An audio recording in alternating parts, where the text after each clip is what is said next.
thank you for delaying this and moving this to a time. I know that Alex had issues and we needed to be able to do this together. So I appreciate everybody working on that. I'm Louise Povlin. I'm running for mayor for the town of Farragut. I've been a resident of East Tennessee for about 26 years.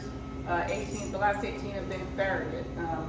I'm following notes because that's kind of how I keep myself organized. My mother says I go off the deep end really quickly if I don't stay on script. Raised our kids in Knox County schools, spent a lot of time volunteering in those Knox County schools. In 2013, I showed up to an MPC meeting and said, you should fix this road instead of that road. And they agreed with me.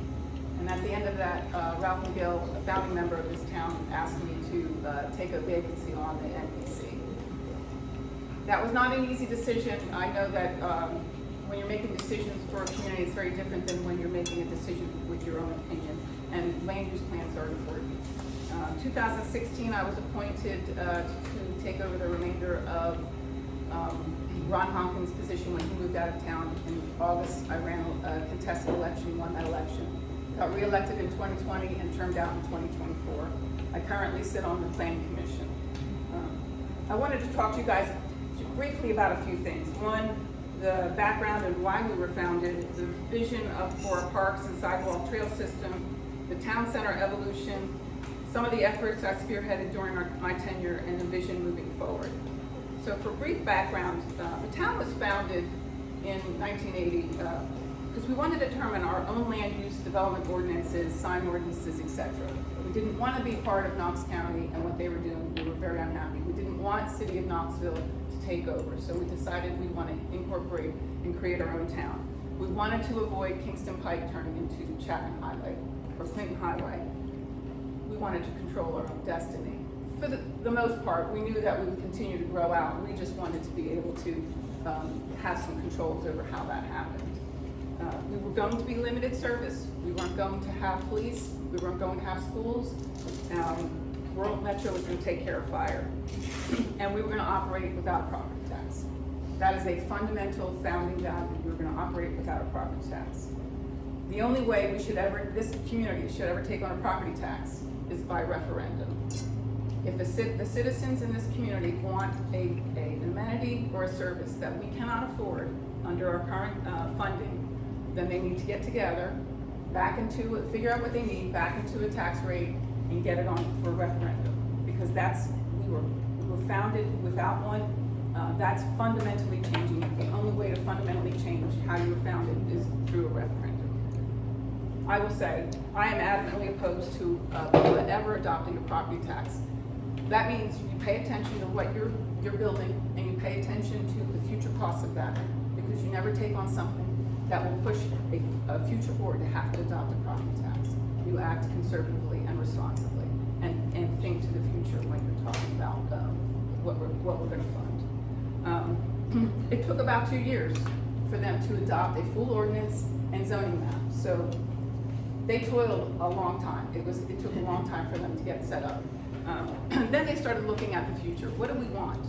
What do we want in the future? And one of the things that was supported by the full board was a park system, a park in each one, at least 4 parks, 1 in each quadrant, and a connected sidewalk trail system. That was a unanimous decision, and 3 founding members, 3 people that were involved in the founding of our town, Mary Ann McGill, Betty Dick, and Ron Samango, were on that board when that was voted in. And that's how they started building. We started building with those things in mind. I would say in 2010, Ralph McGill updated our pedestrian plan, which included paved streets. This was something that we kept building on. We've been building on this for 40 years.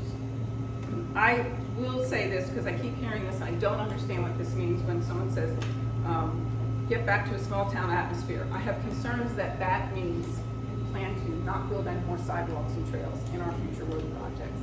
And if indeed that's what this intention is, that needs to be made clear for us, for a community who has invested in this sidewalk system for as long as we have. The mixed-use town center has its roots in the 1991 land use plan, which was adopted under Mayor Bob Leonard. The town center was defined in the 2001 land use plan, which was adopted under Eddie Ford. That's where the 4-story buildings came from. 4-story buildings were part of the town center plan and town center zoning, the district that was created in 2007. The mixed-use town center boundaries and concepts were adopted in the 2012 comprehensive plan, which was adopted and supported by 2 founding members, Ralph McGill and Becky Dick.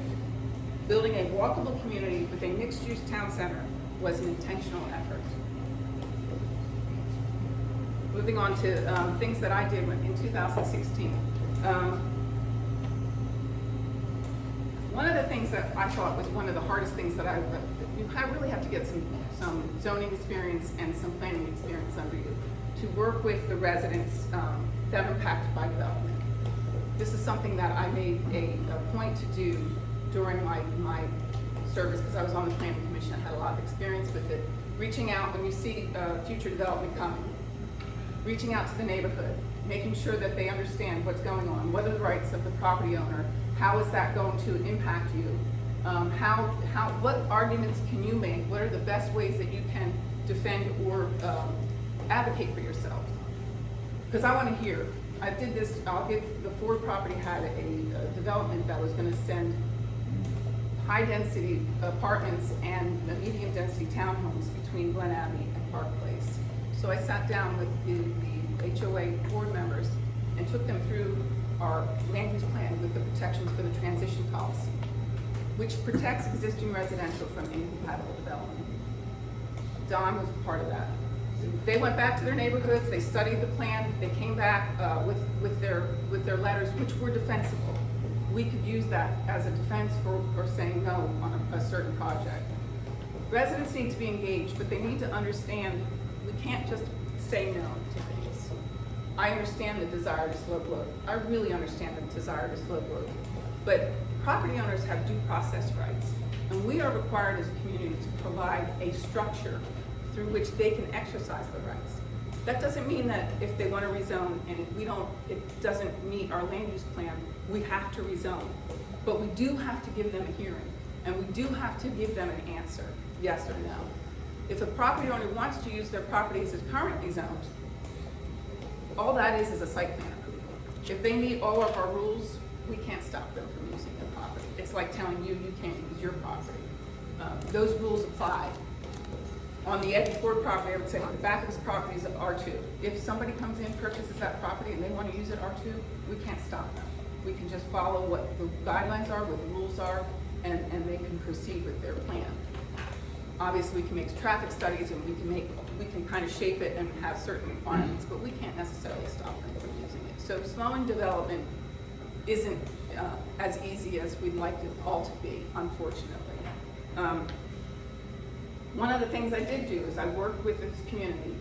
We did corridor plans. We reduced the density across our land use plan.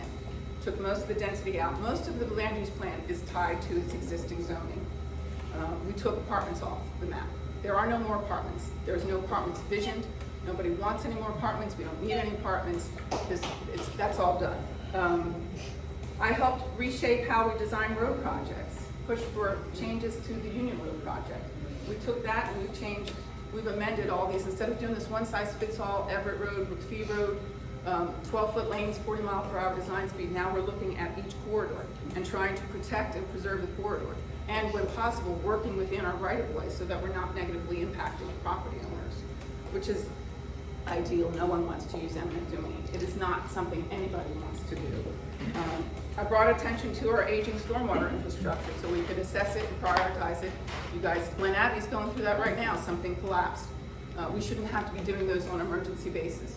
We should have those analyzed and understand and get either replaced or get them repaired so that we're not having these emergency situations. It strengthens our relationship with Knox County schools. I developed a collaborative relationship with our Knox County commissioners and staff. I leveraged those relationships to reduce the density in Choteau and historic Concord during their land use plan. Moving forward, I would love to address our traffic challenges without sacrificing community character. We have to get the Ford property right. We have to get traffic flowing and try to relieve traffic off that Kingston Pike Campbell Station intersection. Alex is right, we're seeing a lot of cut-through traffic. we have great roads and people use them because they're safe and they cut through our community. I have a saying, I like people coming to Farragut, not through Farragut. But the only way to do that, let's get some fixes for North Shore, Loop Road, Woody Drive, and of course the highway, which is going to be, we all know is going to be a pretty penny. But those are our solutions for how we pull traffic that's cutting through our community, out of our community. I think we need an intentional effort to support our small businesses. We need to maintain fiscal sustainability, looking at our staffing, looking at some of these departments that are expanding and maybe kind of containing what they're doing. We need to improve communication with our residents. So often residents don't understand what's going on until it's too late. And we have not always been very, as you think with all the social media that we have, this would be easier, and it just seems to have gotten rougher. And I think we need to go back to just using signs on properties. People are passing by them, there's something on the MPC, this needs to be, we need to address it. We need to be better at this. We need a comprehensive plan. I know Joe LaFoy is talking about that, and I support that. Is it time? All right. I was almost done. No. Well, it was only, we're going to do pavement analysis. The Board of Mayoral Alderwoman has invested in a machine that assesses your pavement, what it looks like. I've been complaining about this for years. I know this is a concern. Are we paving? Have we paved what we need? Paving is like a really sweet spot. You don't want to pave too soon, but if you pave too late, it's a really expensive project. So I'm thrilled that we're going to actually have data and we can get on top of that. So that was basically it. Thank you. But thank you.